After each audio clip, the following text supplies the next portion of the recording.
चलो आज कुछ नया सीखते हैं। इसी सीरीज़ में पार्ट 1 में मैंने आपको इस डीसी मिली एम्पेयर का कैलकुलेशन बताया था, जिसमें 250 मिली एम्पेयर, 10 मिली एम्पेयर और 0.25 मिली एम्पेयर का कैलकुलेशन बता दिया था। आज अपने इसमें ये वोल्टेज डीसी वोल्टेज है, इनका कैलकुलेशन करेंगे। वो किस प्रकार किया जाता है वो मैं आपको आज बताऊंगा। और साथ में ये जो सर्किट आपको मैं दिखा रहा हूँ, कल जो फर्स्ट पार्ट में अपने कैलकुलेशन किया था वो यहाँ तक किया था। थोड़ा सा मैं बड़ा कर लेता हूँ, इसको आपको अच्छे से दिखाई दे। यहाँ तक अपने कैलकुलेशन किया था।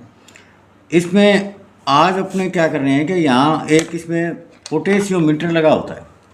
इधर मैं दिखाऊं तो आपको यहाँ पे एक पोटेशियोमीटर लगा हुआ है, जिससे अपने ये सुई एडजस्ट करते हैं। इसके लिए अलग से मैंने एक पॉइंट यहाँ ऐड कर दिया है। कल आपको वो भी बताया था, इन दोनों पॉइंटों के बीच में आप रेजिस्टेंस को कितना भी टुकड़ों में कर सकते हो। तो यहाँ पे जो रेजिस्टेंस थी वो थी 2145 ओम। मैंने उसकी जगह 1K का एक ये पोर्ट लगा दिया। तो 2100 में से 2145 में से 1K लेस हो गया, तो 1K लेस होने के बाद यहाँ बच गया 1145 ओम। तो इन दोनों पॉइंटों का जब टोटल करोगे तो टोटल तो इसके बराबर ही आएगा, 2145 ओम के बराबर ही। आप इनका ये टोटल कर लेना, 1000 ओम ये हो गए, 1145 ओम ये हो गए। ये इसमें पोर्ट लगा होता है। और आज अपने डीसी वोल्टेज का कैलकुलेशन करेंगे। डीसी वोल्टेज तो मैंने लिख ली है, अलग अलग जो वोल्टेज अपने नापते हैं वो तो मैंने नोट कर ली है।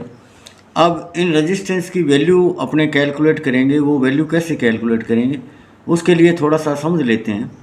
जैसे यहाँ ये 10 वोल्ट का पॉइंट है, 10 वोल्ट के ऊपर अपने कोई 10 वोल्ट अप्लाई करते हैं। अगर मैं कोई मल्टीमीटर, एक तो इस पॉइंट पे और एक इस कॉमन वाले पॉइंट पे, दोनों पे अगर मैं वोल्टेज चेक करूं तो मुझे मल्टीमीटर 10 वोल्ट दिखाएगा। 10 वोल्ट का मतलब इन दोनों पॉइंटों की वोल्टेज डिफरेंस, वोल्टेज में जो अंतर है वो 10 वोल्ट है।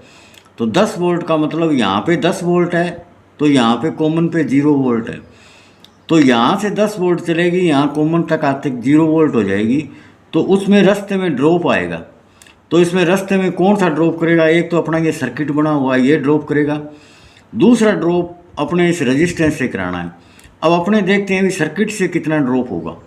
एक तो सर्किट का ड्रॉप अगर इस 10 वोल्ट से अपने घटा दें तो बाकी जो वोल्टेज बचेगी वो इस रेजिस्टेंस से अपने ड्रॉप करानी है। अब रेजिस्टेंस कितने वैल्यू को होगा वो इस सर्किट की पहले अपने निकाल लेते हैं। जो ये पॉइंट है, इस पॉइंट के दो पथ बन गए, यहाँ से करंट डिवाइडेड होगा। एक पाथ तो ये हो गया यहाँ कॉमन तक आने का, दूसरा पाथ ये ऊपर वाला हो गया। इसमें से आप अपनी मन चाहे कोई भी पाथ ले सकते हो।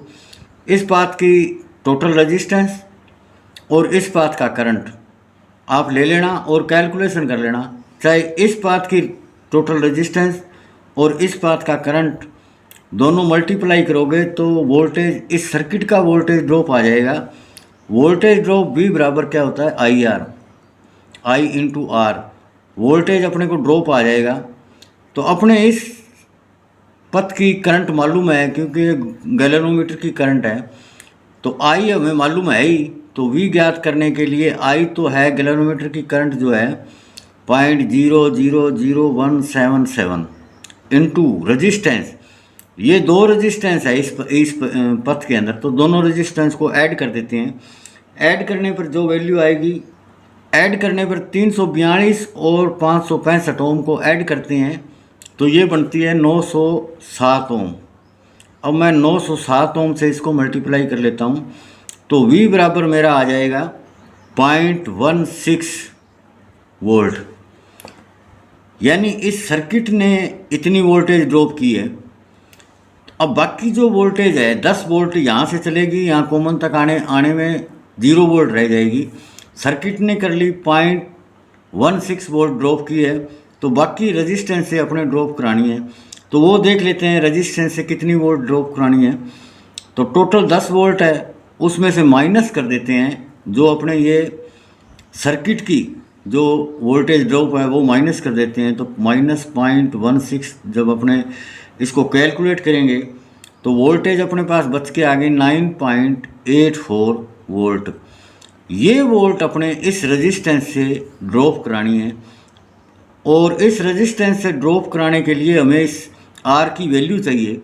तो आर की वैल्यू कैलकुलेट करने का एक फार्मूला, आर बराबर वी बटा आई। तो वोल्टेज अपने कितनी ड्रॉप करानी है वो आपने लिख लेते हैं 9.84 इतनी वोल्टेज ड्रॉप करानी है। और यहाँ का करंट, इस पॉइंट का करंट कितना है वो अपने कैलकुलेट कर ही चुके हैं, 0.25 मिली एम्पियर है। तो इसको एम्पियर में लिखेंगे अपने 0.00025, ये एम्पियर में आ गया। इनको काटोगे तो आपका आर निकल के आ जाएगा। आप इनको कैलकुलेशन कर लेना, कैलकुलेशन करोगे तो आर आपका निकल के आएगा 39,360 ओम, इतना अपना आर निकल के आ जाएगा। ये रेजिस्टेंस है, ये रेजिस्टेंस आपको 39,360 ओम की लगानी है। तो ये बाज़ार में 360 ऊपर वाला मिलेगा नहीं, आप 39K की रेजिस्टेंस यहाँ लगा सकते हो, या 39.5K की रेजिस्टेंस यहाँ लगा सकते हो। मैं यहाँ 39K लिख देता हूँ। 39K की ये रेजिस्टेंस 39 किलो ओम, यानी मैंने ये 3 अक्षर पीछे वाले डिजिट है इनको हटा दिया, यहाँ की जगह क्या कर दिया। अब 39K की रेजिस्टेंस मैंने लगा ली। अब इसके आगे की वोल्टेज कैलकुलेट करने के लिए अब अपनों को क्या करना है, यहाँ से 50 वोल्ट है तो 50 वोल्ट 10 वोल्ट तक तो अपने कैलकुलेट कर ली। 10 वोल्ट ड्रॉप कराने के लिए अपने ये रेजिस्टेंस और ये सर्किट का ड्रॉप अपने कर लिया। तो इस 50 वोल्ट में से 10 वोल्ट माइनस कर देना, 10 वोल्ट माइनस हो जाएगी, पीछे कितनी बचेगी 40 वोल्ट। अब ये 40 वोल्ट को ड्रॉप कराना है। 40 वोल्ट को ड्रॉप कराने के लिए यहाँ का करंट, ये वोल्टेज और इनके नीचे करंट, तो करंट कितना है 0.00025। अब इसको आप कैलकुलेट करना, तो कैलकुलेट करोगे तो कैलकुलेट करने से आएगा 1,60,000 ओम, ये ओम आ जाएंगे आपके। यानी ये जो रेजिस्टेंस है इसकी वैल्यू 1,60,000 ओम है। इसको मैं यहाँ से 3 बिंदु को कट कर देता हूँ, यहाँ के लिखता हूँ, ये किलो ओम में बन गया 160 किलो ओम। तो ये रेजिस्टेंस आपकी 160 किलो ओम की होगी। इस प्रकार ये कैलकुलेट करते जाना। मैं एक बार ये वैल्यू लिख देता हूँ आपको, इस प्रकार ये कैलकुलेट कर सकते हो आप।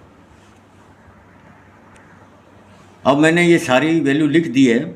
250 वोल्ट के लिए 800K की रेजिस्टेंस ये जो है, और 1000 वोल्ट के लिए 3 मेगा ओम की रेजिस्टेंस लगेगी। ये अपना कैलकुलेशन हो गया है।